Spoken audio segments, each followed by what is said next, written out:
30% discount at Stone Stopper by Moonstone TM. Find us at moonstonenutrition.com. Here Radio.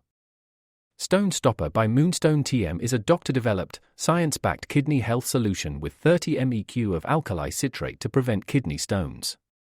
Available in powders and capsules. Enjoy an exclusive discount with my promo code moonstonenutrition.com. Here Radio to get 30% discount. Other shows we have for you to enjoy at myclassicradio.net. The Avengers was most certainly not a household name in South Africa prior to the radio series. With no national television service until 1976, the mechanism simply was not present in the country to show television programs to mass audiences. While many other countries reveled in the filmed adventures of John Steed and company, South Africa was not equipped to join in the fun. The series took Britain by storm and made a major impression in the American markets, being that greatest of rarities, a British series given a network transmission slot. However, as a film series, rather than a videotaped one, The Avengers was able to gain a modicum of exposure in South Africa through film rentals. Come and listen at myclassicradio.net.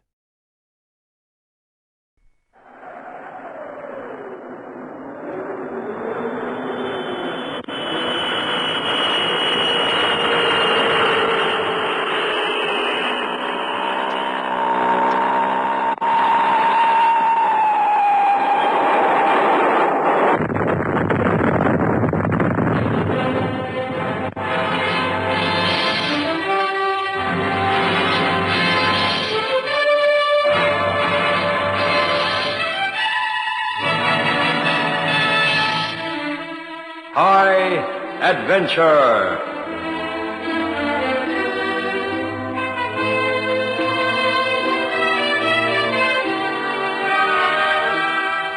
Tonight's story is entitled HMS Suicide by Alan Campling.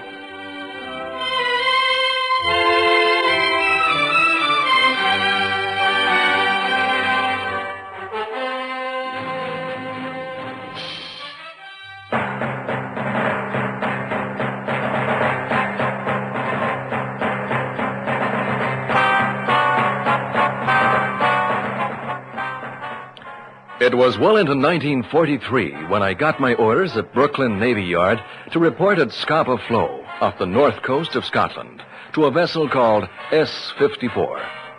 I made the crossing in a very uncomfortable aircraft and landed to find that S-54 was a British craft, which was bad enough, but also a submarine, which was worse.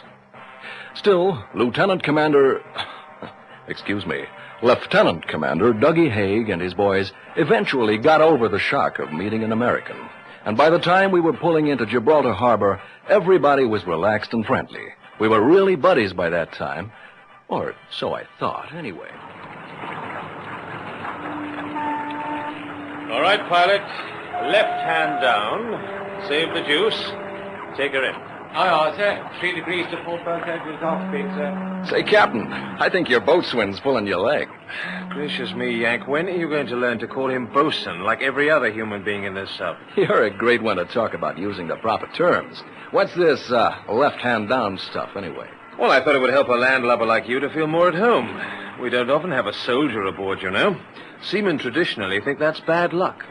And from the way you've been going through my whiskey ration, I'm inclined to agree. Okay, I get it. The fact is, the only other time I was on a boat was when we... boat? In a ship, if you don't mind. If you say so, Skipper. Anyway, that was a U.S. vessel, and they're dry. They're dry. I just think they would be. They never go to sea, do they? Oops. I should have said teetotal. Yes, I don't wonder the American fleet takes so long to get into war if they don't get a rum ration. I promise to replenish your liquor supply just as soon as we land in Gibraltar. I must admit I'll be glad to stretch my legs on dry land. That Atlantic sure can throw a ship around. Well, it'll be more peaceful for you in the Mediterranean. We've only got the entire combined Italian and German fleets to throw us around there.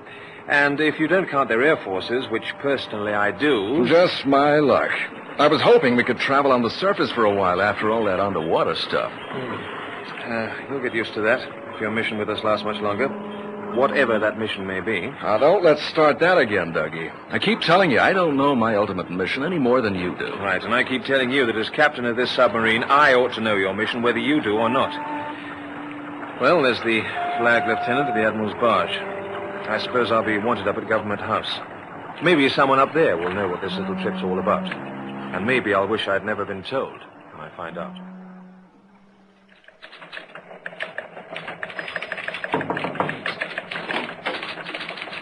Lieutenant Commander Douglas Haig reporting, sir. HMS submarine S-54. Oh, good afternoon, Commander. Oh, do take a chair. Have a fair trip. Middling, thank you, sir. I was told to see the Admiral here, sir. Yes, that's all right. I'm using his office. Wanted to give you a personal briefing. I'll have to be briefed, too, if I'm to catch my plane back to London tonight. Don't want to take off after dark and run into any opposition. You're from London, sir? Yeah, flew in this morning to talk to you. Now, don't mention that to anyone, will you? In fact, everything I say to you here is top secret. And I mean top secret. Your crew isn't to hear your orders, not even your, what do you call your second-in-command? First lieutenant, sir. Oh, very odd, you Navy people. You're a lieutenant commander, they call you captain. He's a second lieutenant, and you call him first. Oh, well, I suppose the Admiralty know what they're up to. You're not from the Admiralty, then, sir? Oh, gracious, no. I'd be obliged if you didn't ask where I am from, or indeed any other questions. I'll tell you what you need to know, and Major Lee will get his orders separately. How are you getting along, by the way? That American Army officer you brought out? Will he have orders that I don't know about, sir? Oh, now then, my boy, I did warn you against interrogating me. But I don't mind telling you he will. And where they appear to conflict with your own orders, you will obey his instructions. Is that clear? With respect, sir, that isn't possible. In the Navy, a captain is wholly responsible for everything and everybody in the vessel Yes, he commands. Yes, never mind that now. Everything will be cleared with your Admiral. You'll find it's all cut and dried. Now, I understand your boat has 5 ballast compartments instead of the usual 3. Is that so?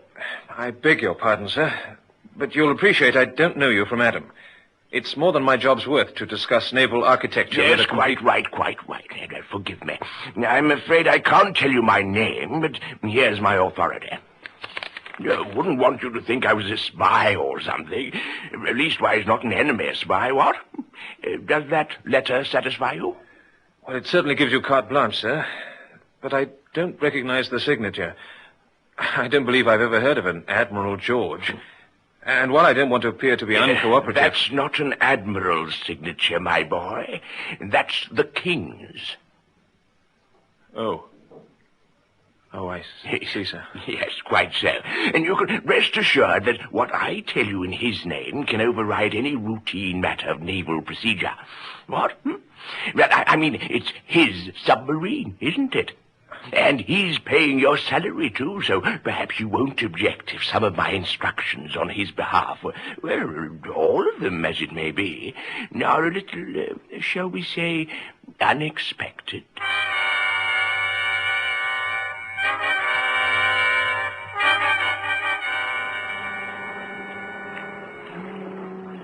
Hurry that work along, Swain. We're shoving off tonight. Tonight, sir? The lads was looking forward to night in the town, sir. Well, they're not getting one. Send the master-at-arms to get them back here on the double. Yes, sir. That Yankee officer, too, sir. Oh, yes. I'd almost forgotten about him. Ask him to come back as soon as he can make it, will you? Take him on to Malta, are we, Skipper? Who said anything about Malta? Well, nobody said anything about it, sir, but anybody could guess that from what we're loading. I see. And what are we loading? Well, don't you know, sir? If I knew, I wouldn't have asked you. Well, yes, of course, sir. Well, mostly petrol, sir. Aviation fuel. High-octane stuff. That's right, sir. And there's only one place around here that's got to get its aviation fuel by submarine. I should think so, too. Using my ship as a tanker. Well, they can't use tankers, sir. Surface vessels can't get through the enemy air cover from Italy and France. I don't need a lecture in contemporary strategy, thank you. Where's it all going? Ballast compartment, sir. And the dockyard workmen took out one of our batteries to make room for more petrol, sir. Have they indeed? I wonder they didn't offload the torpedoes as well. Oh, that's all I need. Half my electrical storage gone, so I can only stand at the surface half the usual time. That's just great. Sir, they did offload the torpedoes and sealed up the tube, sir. Oh, that's really going too far. I'm not using my torpedo tubes for petrol storage. And I'll tell the Commander-in-Chief, sir. Well, they've not put petrol in them, sir. Haven't they? What then? Shells, sir. HE. High-explosive shells, for Pete's sake. That's right, sir. Anti-aircraft shells, big ones, for the Malta defences, I suppose. Don't keep talking about Malta. That's the way rumors get spread. Hi there, Douglas. I got you some scotch. Say, you guys are certainly in a mess around here. Well, there's one man we won't have to fetch from the pub. Now, don't talk about Malta in front of him. You hear me? Aye, aye, Skipper. Say, that Gibraltar of yours is someplace. Like a little bit of old England straight off the calendar, except it isn't raining. Douglas, I want you to have dinner with me tonight in the best restaurant in town. There's a couple of girls I met who... You won't be here long enough, Major. Huh? Now that you're aboard, you can stay aboard until we sail. I do, Douglas? But look, I promised this girl and her You're friend... under my orders, Major. Hey, what's with this major stuff? I was yanked this morning, Douglas. Well, now you're Major Lee, passenger, and I'm captain to you. What? Hey, Bosun, is something wrong? You will not address my crew except through me, as long as I have command here. When you usurp my command, when you take over, then... Taking over, sir? Is that what you said? Look, I don't propose to say everything twice, Bosun. It's bad enough having to say once that another officer, a soldier, not even a British officer... Say, are you on the level? Major Lee, it appears that for the first time in the history of the Royal Navy, a history that goes back several hundred years further than your entire country's existence, a vessel of His Britannic Majesty is about to fall under the strategic and technical command of an ignorant and unseaworthy foreigner. I could see why Commander Haig would be sore. And it was tough to have him sore at me when I didn't know what he was talking about. Whatever he'd been told at his briefing on the Rock was a secret from me. I had my orders in an envelope in my jacket. They were sealed. And the idea was that Haig would be told by radio when I was to open them. He was mad enough to spit. From his attitude towards me, as much as by what he said, I could see that he bitterly resented the idea that he wouldn't be master in his own ship once my orders were opened. I stayed away from the command center all I could from then on, lying in my hammock and trying to figure what was going on. But when Dougie Haig eventually took a nap, I tried to pump the bosun, without distracting him from his job of conning the submarine, of course. Hi there, Swain. How's she going? Evening, Major Lee. Everything under control, sir? Don't you start with that spit and polish, Swain. Call me Yank and make me feel like one of the family again. Sorry, sir. Skipper's order, sir. No fraternizing you, sir. Oh, for Pete's sake. Now, look, tell me one thing anyways. How come we're spending so much time submerged, I mean, when we were in the Atlantic, we surfaced at night to recharge the batteries or whatever. Can't surface, Nemed, sir. Too many enemy aircraft about. And sub-chasers could detect us and blow us out of the water. Oh, okay, I was just asking. But I thought somebody told me you had to come up every so often or your batteries would run dry. Quite right, sir. Well, haven't you already passed the limit for underwater running? Nearly halfway to the official limit, sir. Oh, only halfway. Well, that's okay then, isn't it? Well, not really, Major. You see, we've only got one battery at the moment instead of the usual two. Only one? Is that enough to get us to Malta submerged all the way? Oh, come on. I've guessed it's Malta, of course. Well, I can't say whether it is or it isn't, sir, but I can tell you that if it is Malta we're heading for, no, we can't make it under the water all the way. And if we surface to recharge the batteries from the diesels, we'll be a sitting duck, crammed full of high-octane petrol and high-explosive ammunition. Ah, but that's crazy. Major Lee, I've confined you to your quarters because you're using up oxygen unnecessarily by standing up, walking around, and talking. There is a limited supply of breathable air in a submarine that's running submerged, and it's my responsibility and my duty to conserve it for essential purposes. Now get back to your hammock and stay there until I send for you. Or else what, sailor? Or else you'll continue this voyage in irons. Do you hear me? In irons. Chained to a stanchion. And don't think I won't do it. You may be going to take my ship away from me before this voyage is over, but until your orders are open, you will obey mine to the letter. Boy, I just hope my sealed orders include dumping you over the side. I'll obey that one to the letter, all right, and with pleasure. Beg pardon, Skipper. Battery capacity reading. It's coming up to the red line, sir. Oh, that's great. The red line? What's that all about? Well, if you're going to be in control of this vessel, Buster, you may as well know. As soon as that pointer reaches the red line, we have to surface in the world's most heavily patrolled sea lane, right under the noses of all the anti-submarine fights the enemy can put up. Well, I hope you know where to find enough power to keep us underway then, because you're going to need it. Excuse me, Skipper. Radio message. Right, thank you. Well, here it is.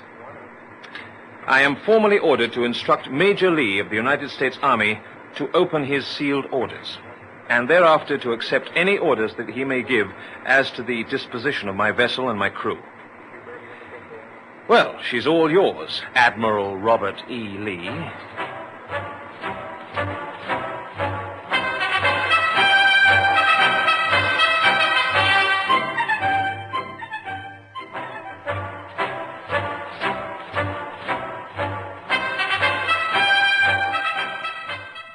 I opened the sealed envelope with a certain relief.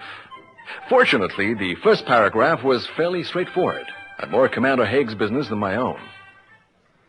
Captain, I have a course correction for you. Well, don't tell me. I'm just part of the furniture around here. Tell the bosun. Well, it's kind of hard to figure, but just north. Just north. Beg pardon, sir. Battery's almost exhausted. Number 1. Sir? Prepare to surface. Aye, aye, sir. But that's ridiculous. Everything to the north is enemy-held territory, isn't it? Well, I'm glad you know that much anyway. Yes, under your new and, I should think, short-lived command, Major, this submarine is going to be sailing to the surface towards Italy. And it's my guess they'll not only be delighted to see us, but they'll welcome us with open arms and a salvo of armor-piercing shells.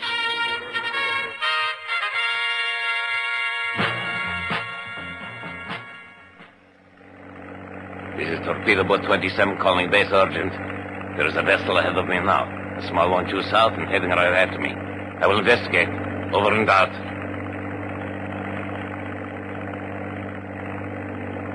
Torpedo Boat calling base. Request airstrike. The vessel is a submarine. Over. Request denied. Investigate further. Most unlikely a submarine is heading towards Italy on the surface unless it is friendly. Repeat, investigate further. Ship and starboard bow, skipper. Where? Ah, yes, I've got it.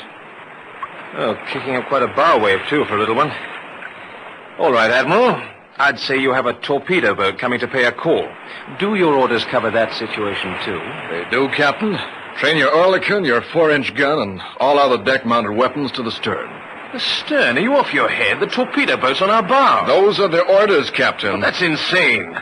What else do they say? Run up the white flag? Funny you should mention flags, Captain.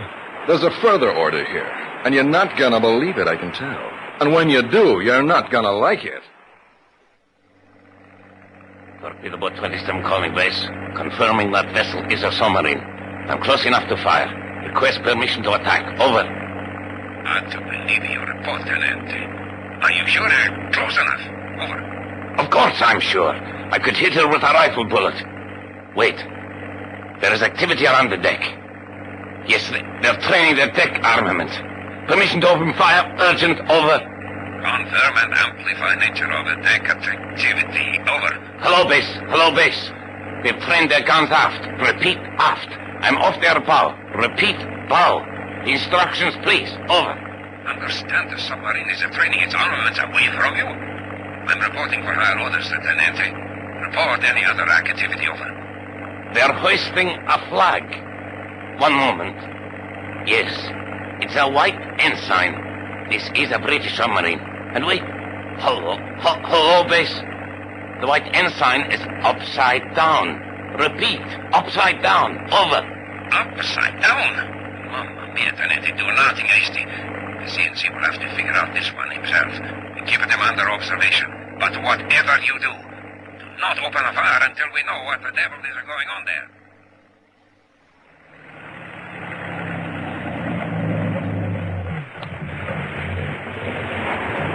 You in the submarine have orders to take you under arrest.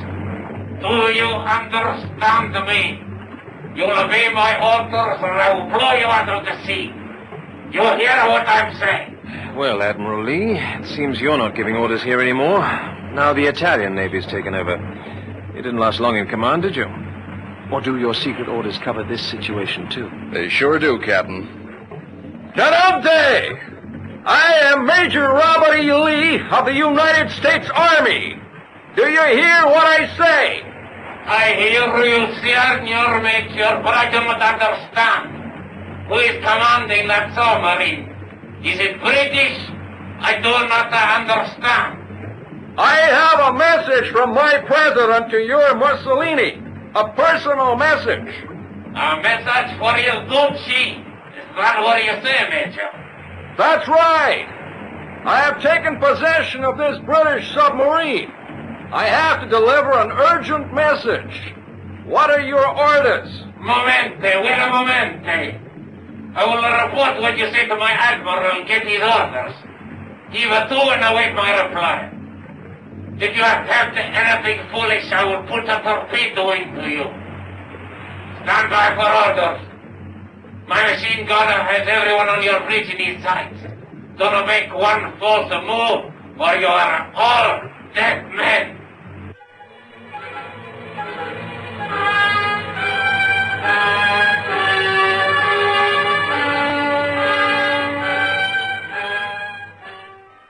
Oh, my dear chap, you don't imagine that even a thick lieutenant in the Italian Navy is going to swallow that load of nonsense, do you?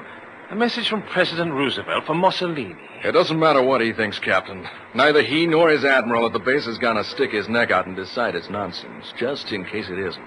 All he can do is ask us to come into harbor and talk it over. And as you can see, that's just what they have done. Inviting a British submarine into a harbor full of warships. They must be as crazy as you are. Not really. They've ordered your deck guns unloaded. They've sent an officer aboard to confirm that you have no torpedoes. You're harmless. And you can bet that once we've got past their entrance boom, we'll be right under the guns of every warship and shore emplacement. What do they got to lose? Well, I don't know why you're so proud of yourself. You surrender my ship to the enemy without firing a shot. You calmly propose to walk into their trap like a fly into a spider's web. I think you once said, Captain, that doing your duty without questioning orders is part of the grand old tradition of the British Navy. Well, how's about doing just that without all the complaining, huh? Say, look, there's the outer defenses of the harbor now. I think you'll admit they're running no risk by asking us to drop in for a little chat together. Base calling torpedo boat 27. Tenente, I have the Commander-in-Chief's orders for you. He has checked with Rome, and the British submarine is to follow you into the harbor. If there is any sign of trouble, you're to fire the signal rocket. Over. Message received and understood. But what happens when I fire the signal rocket? Over. Oh, Tenente, there will be the greatest bombardment since Alamein. And I'm very glad I am not sitting in the water a few meters from where it will all come down. I wish you good fortune. Over and out. Avanti. Ah, come in, Tenente. And you too, gentlemen. For you, the war is over. Please be seated. I'm Base Commander Sforza. You can give me the message from your President Roosevelt for El Duce. Well, go on, Yank. Give him the message. Admiral Sforza, the message is, if Signor Mussolini will eat more lettuce and cut down on the spaghetti, he'll live long enough to be hanged for war crimes. Admiral de Armada, what can be the meaning? Silencio, Tenente. Major Lee, I suppose you have some reason for this insulting and ridiculous performance. Admiral, I wouldn't assume anything reasonable from this officer. Thank you, Captain, for your loyal support and understanding. Admiral, I'll appreciate it if you will kindly order your boom defense controller to remove his anti-submarine nets, surface boom, and other obstructions so that the submarine S-54 can leave here tomorrow morning without any difficulty. Major, I'm trying to control my impatience. Good heavens. I think I'm beginning to see. Look, Yank, I think I owe you an apology. That's okay, Dougie. I was baffled there for a while myself. You demand that we'll let you go free tomorrow? Tenente, I shall not tell you again to be silent. Gentlemen, I'm waiting for your explanation. How can you make these ridiculous demands as if you expect me to comply with them?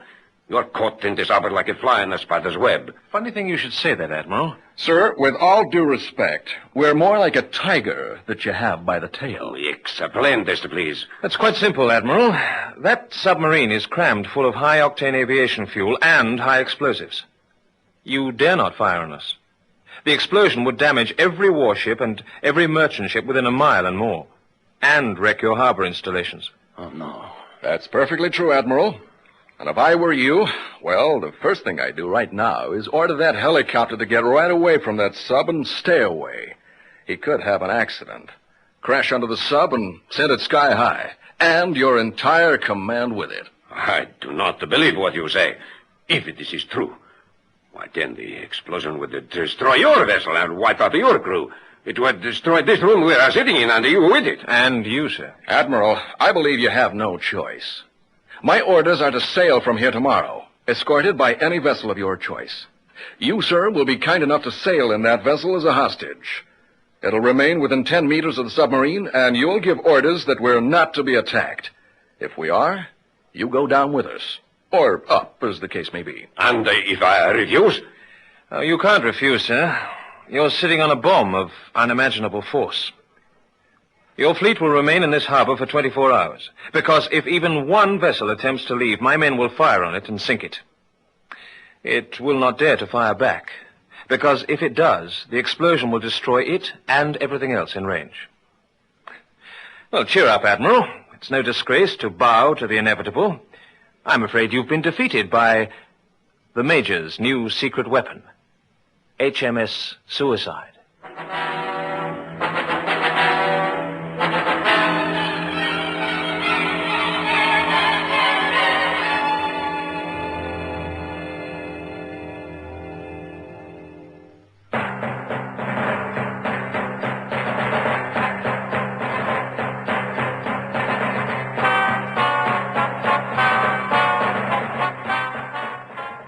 The next day took its place in military history as the day of Operation Torch.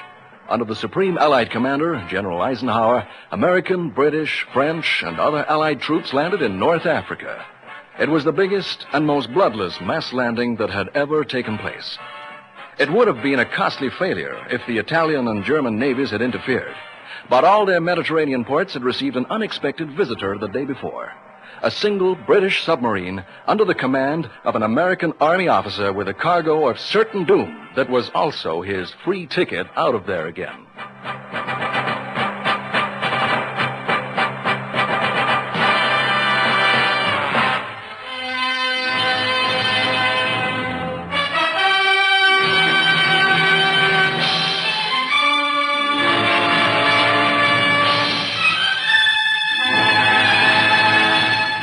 High Adventure is produced by Anne Freed and directed by Henry Diffenthal.